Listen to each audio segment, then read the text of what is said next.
What's up, guys? Welcome back to Keto Rewind. I'm Jess, and today is a week 77 update of my keto transformation journey. 77 weeks since I've transformed my life from a morbidly obese weight to a healthy weight. First things first, though, I'm not a medical doctor, not a healthcare expert, not going to give any medical advice on this channel. I'm speaking on my own experience losing over 125 pounds with a ketogenic lifestyle, intermittent fasting, and a bunch of other things along the way. You do you and talk to your own doctor. And I wanted to give a huge thanks to Perfect Keto for sponsoring this video. You guys know how much I absolutely love Perfect Keto. You see it all the time on my channel.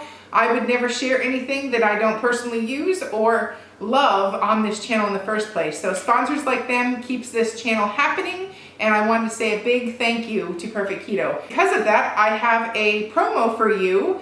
Buy 5 items, get 35% off. All the details will be down below and the link to use, coupon code, that kind of thing.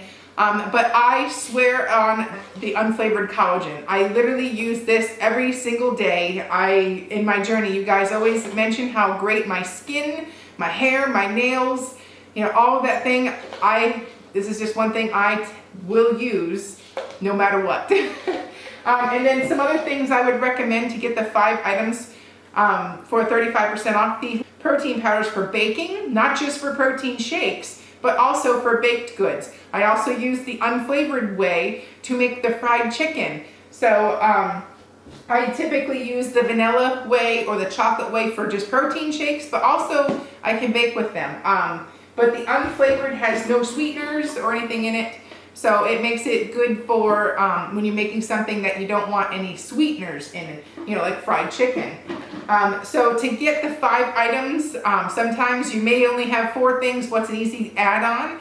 I love nut butters for when I make mug cakes or desserts, and I just drizzle it on top of it. But also, when I went and hiked Mount Monadnock here, I brought nut butters to enjoy while I was at the top of the mountain. These are easy to bring with you. They don't require anything fancy. You just drizzle and, shake the bag, like massage the bag to mix it up, and that's about it. So because of my 80,000 subscribers, I'm going to give away 5 macadamia nut butters. So if you want to try a macadamia nut butter by Perfect Keto, comment below. So big thanks to Perfect Keto for being a huge supporter of my channel. Now let's get to today's video. Wow, I was just doing the math to see how many weeks we've been here in New Hampshire. As you can tell, we're still in New Hampshire. We've been here 6 weeks already, and this is our final week. So this is my final update from the camp. The next Monday update, I'll be back in Texas at home. So just FYI, we'll be traveling next weekend and that kind of thing. So, but I have a bunch of news to go over, and this is gonna be a fun video. So we're gonna start off with some of the obvious things. It's day 1 for you of the Keto Rewind Total Carb Challenge, where the entire month of August, every week, you'll get a meal plan of what I'm eating. The recipes and videos of all of that will be located here on this channel and on my website, KetoRewind.com, if anything needs to be typed up. So come along and do the Total Carb Challenge with me. I have a weigh-in. I finally hopped on the scale. I took pictures today. It's basically my report card for the vacation.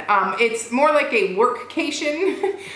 We had lots of time off with the family and friends, but I did continue to work and pump out videos. So I wasn't completely on vacation, but this is the kind of stuff that I really enjoy doing, so I don't consider it work. So, but for the month of August, we're doing the Total Carb Challenge. It's the first time in my journey since day 1 or week 1. I'm now 77 weeks into my journey, and this is the first time I'm going to track total carbs.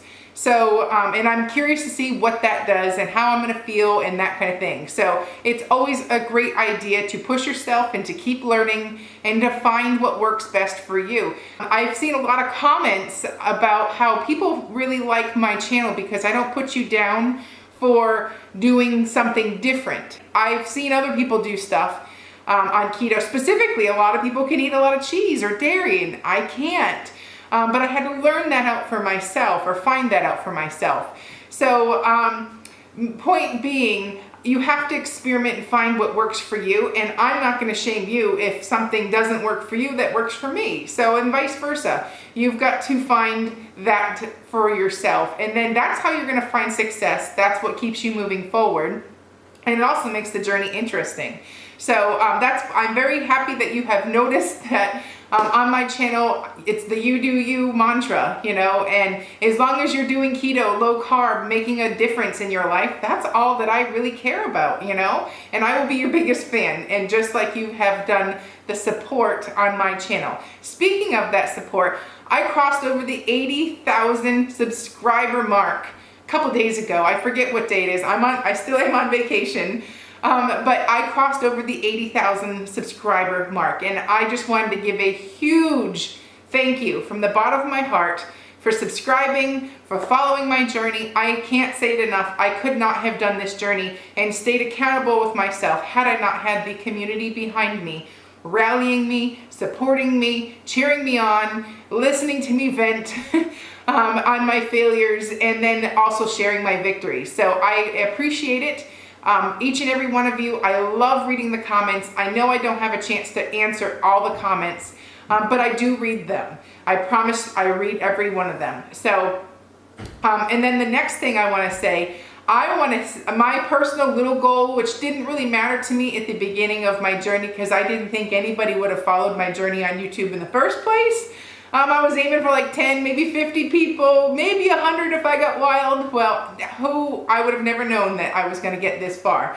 So I have a new goal now, and I'm going to add on there that I would love to see 100,000 subscribers. So if you enjoy the content that I create and can find and have somebody that could use this type of format to help them improve their life, support them in their own journey, please share my YouTube channel. I would love to hit that 100,000 mark. So, but that's just a small little goal. It's just something I want to do for myself. So just throwing that out there. But anyways, 77 weeks ago, I weighed 309 pounds. I am 5'8". That put my BMI like 46, 40, I don't even know what it is. I was living a very sad and uncomfortable life at that weight. And I knew that it was time to make that change. And I had failed for the 17 years prior. I tried every diet, I tried everything. And the only thing I didn't try was never giving up. And that's pretty much where the turning point of my journey was.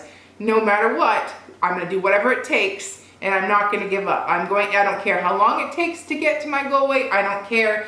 All that time's gonna pass in the meantime, but the main thing is, do not give up on yourself. Never stop fighting for your health, and don't dwell on the failures. You just keep moving forward. So here I am 77 weeks later. I was able to have a extended vacation where, yeah, we're working from home and all that, but there was a lot of playtime for the past 6 weeks. We've been swimming in the lake. We've been playing in the lake. Family's been here. Kyle's parents went home a week ago. My sister showed up a week ago. And we've just been having a great time. So for the first time, I did not weigh myself. When I got up here, I just didn't have the urge to weigh myself. So for the past 6 weeks, I didn't get on a scale. And I'm someone who, I have that love-hate with the scale. I love seeing the number go down, but I hate seeing it go up. And, you know, I spent 17 years of my life morbidly obese, so the scale was never my friend.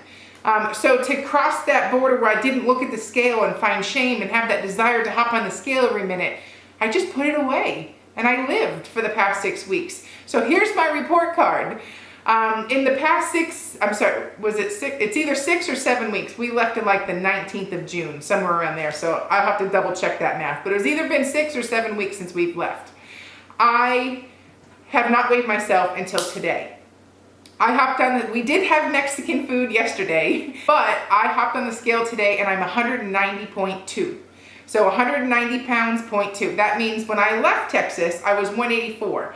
So I've gained 6 pounds, which I'm actually pretty happy about. I have never learned, like, I've been eating keto 95% of the time. We've had some cheat meals or free days, But for the most part, I've been eating keto. I just haven't tracked food. I didn't really pay attention to serving sizes, you know, the snacks. It was lots of snacking. I don't normally snack. But being up here on vacation, stuff, you know, alcohol lets you a little bit more loose than you normally would. So, but all in all, in 6 weeks, I gained 6 pounds. So I am actually pretty happy with that. And so that's my report card. I've weighed myself. I've got pictures. I took pictures this week. But here's the interesting thing. I feel smaller. I feel like I was actually going to be less than, I thought I was actually going to be in like maybe 179. I was expecting to weigh a lot less. I was not expecting to see 190. So I'm hoping the 6 pound gain came from the Mexican food we had yesterday with chips and salsa and fajitas and rice and beans. I had it all. So I'm hoping that's what the extra came from. But in my pictures, and in my overall journey, the way my clothes are fitting, this is the part that throws me for a loop. I have sized down again. I went back to school shopping for my girls. They go back to school, which that's a whole stressful thing in itself. Well, I'm not even going to talk about that, you know, this type of situation at school. So, but that's been stressful and given me lots of anxiety. So I've done retail therapy, and my jeans are now size 8. So I bought a bunch of pairs of 8s, a bunch of mediums, in like shirts. So, which is smaller than I was when I left here. When I left Texas, I was still in like a medium, mostly large, with like 1 or 2 mediums. Well, now I'm consistently a medium all through Kohl's, JCPenney's, and the other random stores that are up here that are not chains. And wearing 8 to 10 in bottoms and jean. So that makes me really happy, and it doesn't make me dwell on the 6 pound gain so much because it could just be from the Mexican food yesterday. It's totally possible to put that kind of weight on overnight over a free day. So, but I will say I am through the roof happy to be a size 8-10 on the bottom and like a medium mostly or large for tops. So other than like the 6 pound gain, I'm pretty happy with the way I was maintaining the journey. My goal wasn't really to lose weight. I mean, if I lost weight, it would have been total bonus. But my goal while I've been up here is just stay keto and focus and don't really dwell on losing. And then when I got home or back to Texas, I get back to work and finish. So all in all, I have a little bit extra work to do, but it's kind of fun. I knew I was going to be doing the total carb challenge, so it was part of the reason why I let myself have a free day yesterday, because it was planned, and I knew I was going to be right back on it starting today for the total carb challenge. So enough on that. Let's talk about some fun stuff. My sister's in town, and she did some headshots and photos of me. I'm going to insert a little picture of the camera screen, but we had fun. I took pictures. She dressed me up. She's always been so small. I've always been the big sister. She's always been the tiny sister. So I was wearing her clothes for all of the pictures, and it makes me feel amazing because I know I've always considered and known her to be small and skinny and healthy, and I've always been the one with the weight problem. And to wear her clothes, I haven't done that since high school. Like, we used to share in high school because obviously we lived together. We lived at home, but I mean, I haven't been able to share clothes with her since college. So 17 years later, I can wear my sister's clothes again. So that made me feel, that's a personal victory for me. It makes me feel awesome to even look at her and I see her as super thin, and to me that I can wear those same clothes. And even though I don't see myself that way yet, it's my head telling me I'm bigger than I am. It's really cool to at least have that to back it up that yes, I really am this small now. Like, yeah, it's true, you know? So that's one of those non-scale victories that those moments make every hard moment in the journey worth it. So my clothing victories, my, just in overall, I've done well on my vacation. I'm going to give myself a B+ on my vacation eating. And the next thing is I also, I'm looking forward to the total carb challenge. So all in all, it's a kind of a fun video this week. And I will be busy getting the house in order, and I will see you again at week 78 back in Texas. So for now, I'm gonna hop off and go edit some videos. All the recipes for the Total Carb Challenge will be on KetoRewind.com. All the videos on how to make them with all the links will obviously be right here in my YouTube channel. So, but anyways, I hope you're having a great week. Let me know if you're doing the challenge with me down below, and if you have any questions. So I'll see you next week in Texas. I'm Jess, you're watching Keto Rewind. Bye-bye.